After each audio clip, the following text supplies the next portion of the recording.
Hello everyone. आज हम लोग देखेंगे ज्योग्राफी और ज्योग्राफी में आज का हमारा टॉपिक है पवन विंड्स।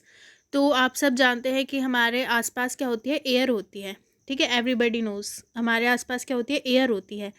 आपने फील की होगी। तो क्या होता है ना कि जैसे कि अगर जो एयर है उस पर जो प्रेशर लगता है, अगर वो कम हो तो उसको हम बोलते हैं निम्न वायुदाब। और अगर उसका प्रेशर हवा का बहुत ज़्यादा हो तो उसको हम उच्च वायुदाब बोलते हैं।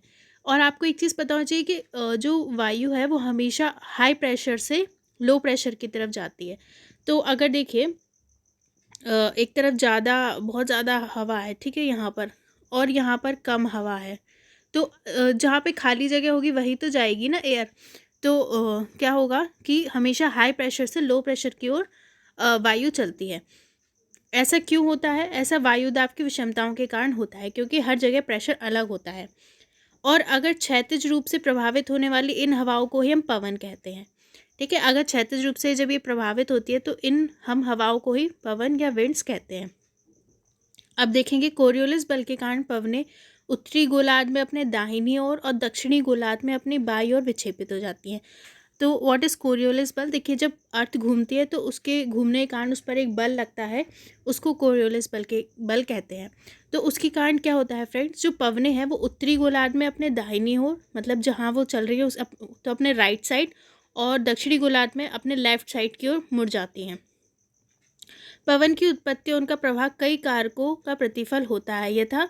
अब देखिए, पवन की उत्पत्ति क्यों हुई, और दूसरी बात कि वो उसका प्रभाव किस तरफ है, वो कई बातों पे निर्भर करेगा। जैसे वायु प्रवणता बल क्या है, वायुदाब प्रवणता बल। देखिए क्या होता है कि जैसे कि अगर हवा का जो प्रेशर है, ठीक है, जो वायुदाब है, तो समान वायुदाब को मिलाने वाली रेखाएं समदाब रेखाएं कहलाती हैं। तो अगर वो पास पास होती हैं तो वायुदाब प्रवणता बल बहुत ज़्यादा होता है, और दूर दूर होती है तो वायुदाब प्रवणता बल कम होता है। तो एक तो वायुदाब प्रवणता बल क्या है, कोरियोलिस बल क्या है, मैंने आपको भी बताया, पृथ्वी के घूमने से होता है। अभिकेंद्रीय त्वरण, घूर्णन बल क्या है, और तापमान कैसा है ना। अगर तापमान ज़्यादा हुआ तो लो प्रेशर हो जाता है, और तापमान कम हो तो हाई प्रेशर हो जाता है। तो ये सारी चीज़ें डिपेंड करता है कि पवन कहाँ चलेगी और क्या होगा। ठीक है, अब पवन के प्रकार कितने टाइप की होती है? बृहद स्तर पर पवन 3 प्रकार की होती है: प्रचलित पवन, स्थायी पवन, सामयिक पवन और स्थानीय पवन। चलिए हम डिटेल में देखेंगे ये क्या होती है। वायुदाब में अक्षांशीय अंतर के कारण जो पवन एक कटिबंध से दूसरे कटिबंध की ओर साल भर प्रभावित रहती है उन्हें प्रचलित पवन या स्थायी पवन कहते हैं। तो देखिए क्या होता है ना, आप जैसे कि अर्थ देखेंगे तो पहले हम पढ़ा चुके हैं। ठीक है, ऐसी रेखाओं को अक्षांश बोलते हैं, और इस सीधी रेखाओं को देशांतर कहते हैं। तो जो हमारा अक्षांशीय अंतर के कारण जो पवन एक कटिबंध से दूसरे कटिबंध की ओर मतलब चलती रहती हैं, ठीक है, इधर उधर, उन्हें साल भर चलती रहती है, उन्हें प्रचलित पवन या स्थायी पवन कहते हैं। ठीक है, मतलब ये साल भर चल रही हैं तो उनको स्थायी पवन कहेंगे, परमानेंट है। ये पवन एक निश्चित दिशा में प्रभावित होती है। एक तो ये कंटिन्यू चलती है और एक निश्चित दिशा में प्रभावित होती है। मौसम के अनुसार जो पवन अपनी दिशा बदल देते हैं उन्हें सामयिक पवन कहते हैं। देखिए समय के साथ क्या हो रहा है कि अपने चेंज कर ले रही हैं दिशा, इसलिए सामयिक पवन कहते हैं। जो पवन दैनिक तापांतर और वायुदाब में अंतर पड़ने के कारण विकसित होती है उन्हें स्थानीय पवन कहते हैं। देखिए जो पूरे साल चल रही है वो परमानेंट हो गई, जो समय के साथ अपना दिशा बदल ले वो सामयिक, ठीक है, कुछ टाइम बाद चेंज हो गई। और जो डेली टेम्परेचर बदलने पे चेंज होती है या वायुदाब में अंतर के कारण विकसित होती है उन्हें स्थानीय पवन कहते हैं, क्योंकि वो चेंज हो रही हैं जल्दी। मान लीजिए दिन में बहुत गर्मी है, रात में बहुत ठंड है ना, तो उनकी दिशा बदल जाएगी। अब प्रचलित पवन क्या होती है ये देखेंगे। तो यानी कि परमानेंट पवनें कौन सी होती हैं। प्रचलित पवन 3 प्रकार के होते हैं। व्यापारिक पवन, ठीक है, व्यापारिक पवन क्या है वो हम देखेंगे। अब फ्रेंड्स देखिए, ये हमारी अर्थ है, मैंने बना दिया है, और बीच में 0 डिग्री है, और ऊपर 30 डिग्री नॉर्थ है, नीचे 30 डिग्री साउथ है। तो इसके बीच व्यापारिक पवनें चलती हैं। ये पवन उपोष्ण कटिबंधीय उच्च वायुदाब पेटी से, यानी कि जो हमारा सब ट्रॉपिकल रीजन होता है वहाँ पर जो हाई प्रेशर की पवनें होती हैं वो क्या है, हमारा जो भूमध्य रेखीय विषुवत रेखीय निम्न दाब वायुदाब पेटी होती है, यानी इक्वेटेरियल लो प्रेशर बेल्ट होती है, उसकी तरफ चलती है। तो ये पवन उपोष्ण कटिबंधीय उच्च वायुदाब पेटी से विषुवतीय निम्नदाब पेटी की ओर और दोनों गोलार्धों में सतत रूप से प्रभावित होती है। ठीक है, आप देख सकते हैं कि ऐसे ये चलती है। यहाँ पर हमारा है हाई प्रेशर और यहाँ पर हमारा है लो प्रेशर, ठीक है, 0 डिग्री पे। उत्तरी गोलार्ध में इनकी दिशा उत्तर पूर्व से दक्षिण पश्चिम, देख सकते हैं आप, इस साइड ईस्ट है, इस साइड आप देख सकते हैं वेस्ट है, और यहाँ पर नॉर्थ है और यहाँ पर साउथ है। तो उत्तरी गोलार्ध में इनकी दिशा कहाँ, उत्तर पूर्व से, आप देख सकते हैं उत्तर पूर्व से दक्षिण पश्चिम की ओर है। और दक्षिणी गोलार्ध में दक्षिण पूर्व से उत्तर पश्चिम की ओर इनकी दिशा होती है। तो इनको हम व्यापारिक पवनें कहते हैं। अब पछुआ पवनें क्या होती हैं, तो देखिए पछुआ पवनें क्या होती है, दोनों गोलार्धों में उपोष्ण कटिबंधीय उच्च वायुदाब पेटी जो 30 से 35 डिग्री के बीच है, उपध्रुवीय निम्न वायुदाब पेटी जो 60 से 65 के बीच है, सब पोलर लो प्रेशर बेल्ट की तरफ ये चलती हैं। इनकी दिशा आप देख सकते हैं, उत्तरी गोलार्ध में दक्षिण पश्चिम से उत्तर पूर्व यहाँ की साइड है, और दक्षिणी गोलार्ध में उत्तर पश्चिम से दक्षिण पूर्व की ओर इनकी दिशा होती है। 40 से 65 डिग्री दक्षिणी अक्षांशों में इन पवनों की प्रचंडता के कारण इन्हें गरजता चालीसा, प्रचंड 50 या चीखता 60 भी कहते हैं। तो देखिए क्या होता है, दक्षिणी अक्षांश में ना ज़्यादा आपको पता लगेगा कि भूमि नहीं है, जल ज़्यादा है, ठीक है, ओशन ज़्यादा है, पानी ज़्यादा है, तो इस कारण क्या है, ये बहुत ही ज़्यादा प्रचंडता से चलती हैं 40 से 65 के बीच, 40 से 65 डिग्री के बीच, इसलिए इन्हें गरजता चालीसा, प्रचंड 50 मतलब 50, और चीखता 60 भी इनका ऐसा नाम है, क्योंकि काफ़ी तेज़ चलती हैं। उसके बाद आती है ध्रुवीय पवनें। अब देखिए ध्रुवीय क्षेत्रों में, जो ऊपर की तरफ ध्रुवीय क्षेत्रों में पवन को ध्रुवीय पवन कहते हैं, ठीक है। ये उत्तरी गोलार्ध में इनकी पवन उत्तर पूर्व से दक्षिण पश्चिम, आप देख सकते हैं ऐसे, और दक्षिणी गोलार्ध में दक्षिण पूर्व से इस तरफ को इनकी दिशा होती है, उत्तर पश्चिम की ओर ये प्रभावित होती है। ध्रुवीय पवन में तापमान कम होने के कारण जलवाष्प धारण करने की क्षमता कम होती है। अब देखिए ध्रुवीय क्षेत्र में आपको पता है कि ठंड बहुत ज़्यादा है, टेम्परेचर बहुत ही कम है, तो यहाँ पर जो पवन होती है उनमें जलवाष्प वो ज़्यादा धारण नहीं कर पाती है, उसकी क्षमता कम होती है। अब हमने पढ़ ली जो हमारी स्थायी पवनें थी। अब सामयिक पवनें क्या होती है। सामयिक पवन समानतः 3 प्रकार की होती है। देखिए सामयिक पवन मैंने आपको बताया था कि वो अपनी दिशा बदल लेती है। मानसूनी पवन, समुद्री समीर या स्थल समीर, घाटी समीर या पर्वतीय समीर इसके एग्जाम्पल हैं। तो मानसूनी पवनों की उत्पत्ति स्थल और जल के तापमान में विषमता के कारण होती है। देखिए क्या होता है ना, स्थल का जो भाग होता है वो जल्दी गर्म और ठंडा हो जाता है, और जल जो है वो देर से गर्म और देर से ठंडा होता है। तो क्या होता है, उनके तापमान में विषमता आ जाती है, ठीक है। इससे कारण क्या होता है, ग्रीष्मकाल में स्थलखंड के तेजी से तप्त होने के कारण यहाँ की वायु गर्म होकर ऊपर उठ जाती है, जिससे यहाँ निम्न वायुदाब की दशा में अंतर दक्षिण पश्चिम मानसूनी पवन की उत्पत्ति होती है। तो देखिए मानसून तो हमारे यहाँ भी आता है, इंडिया में, आपको पता है। तो क्या होता है, जब हमारा स्थलखंड होता है वो गर्मी में बहुत ज़्यादा गर्म हो जाता है, जिसके कारण क्या है, हवा जो होगी वो बहुत गर्म हो जाएगी, और गर्म होकर क्या होती है, हवा ऊपर उठती है।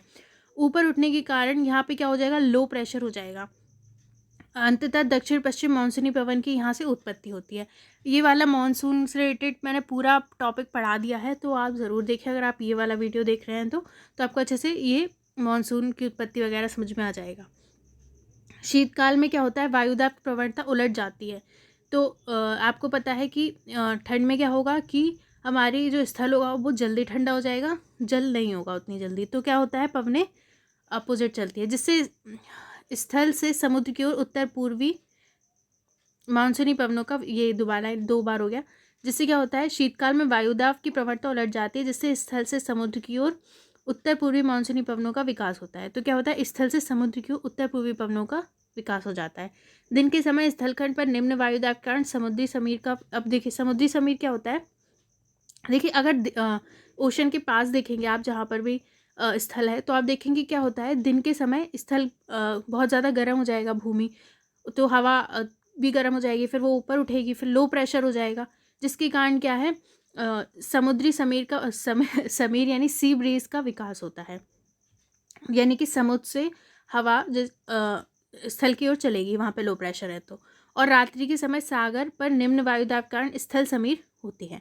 रात्रि के समय क्या होगा कि स्थल से समुद्र की ओर चलेगी, स्थल समीर, लैंड ब्रीज उसको बोलते हैं। इसी प्रकार दिन के समय पर्वतीय हाल के अधिक तप्त होने के कारण घाटी समीर, दिन के समय क्या होता है, जो पर्वतीय क्षेत्र होता है, देखिए क्या होगा ना, दिन के समय जो हमारा पर्वतीय ढाल है वो जल्दी गर्म हो जाएगा, तो हवाएं ऐसे चलती हैं, तो इनको घाटी समीर कहते हैं, ठीक है, इस तरीके से चलती हैं। और रात के समय इसका उल्टा हो जाता है। तो रात के समय क्या होता है, पर्वतीय ढाल जल्दी ठंडा हो जाता है, और घाटी क्या होती है, गर्म रहती है, नीचे के स्थल को बोलते हैं घाटी। उष्ण होने के कारण पर्वत समीर का विकास होता है। देखिए तो ये नीचे की तरफ जा रही है, तो ऐसे पर्वतीय समीर का विकास होता है। अब स्थानीय पवन क्या है? देखिए अब हमने पढ़ ली जो स्थायी पवनें थी, सामयिक पवनें, हम आएंगे स्थानीय पवनें। स्थानीय पवनें स्थानीय दाब प्रवणता जनित कारणों के कारण उत्पन्न होती है। ये अपने उत्पत्ति क्षेत्र की प्रकृति के आधार पर उष्ण शीतल दो रूप में होती है, जो मतलब डेली के हिसाब से बदल जाती है। और इनकी मतलब एक स्थानीय एक विशेष क्षेत्र में चलती हैं, ठीक है। उसका उसी के आधार पर उनका नाम होता है। ये गर्म और ठंडी दोनों हो सकती है। स्थानीय से ही समझ जाइए कि वो स्थानीय पवनें हैं। अब देखिए यहाँ पर विश्व के प्रमुख स्थानीय पवन दी हुई है, जो इम्पॉर्टेंट है और हमेशा एग्जाम्स में ये पूछी जाती हैं। तो देखिए अब हम इसको याद करेंगे। चिनूक कहाँ है? चिनूक यूएसए एवं कनाडा के रॉकी पर्वत के पूर्वी ढाल पर चलती है। अच्छा, चिनूक शायद आपको पता होगा कि एक यान भी है इसका यूएसए का, ठीक है, वायुयान चिनूक करके। तो इस तरीके से अगर आप याद रख सकें कि चिनूक कहाँ है? यूएसए या कनाडा के रॉकी पर्वत के पूर्वी ढाल पर। फॉन कहाँ चलती है? एल्प्स पर्वत के दक्षिणी ढाल पर। एल्प्स पर चलती है फॉन, ठीक है। तो ऐसे याद रख लीजिए कि आप एल्प्स पर्वत पर गए, वहाँ आपने खो गए, आपने किसी को फ़ोन किया, तो फ़ोन याद रखिएगा।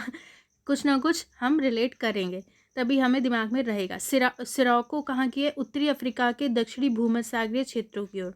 ठीक है, ये उत्तरी अफ्रीका से दक्षिणी जो भूमध्यसागरीय क्षेत्र होते हैं उसकी ओर जाती है सिरोको, ठीक है, याद रखिएगा सिरोको।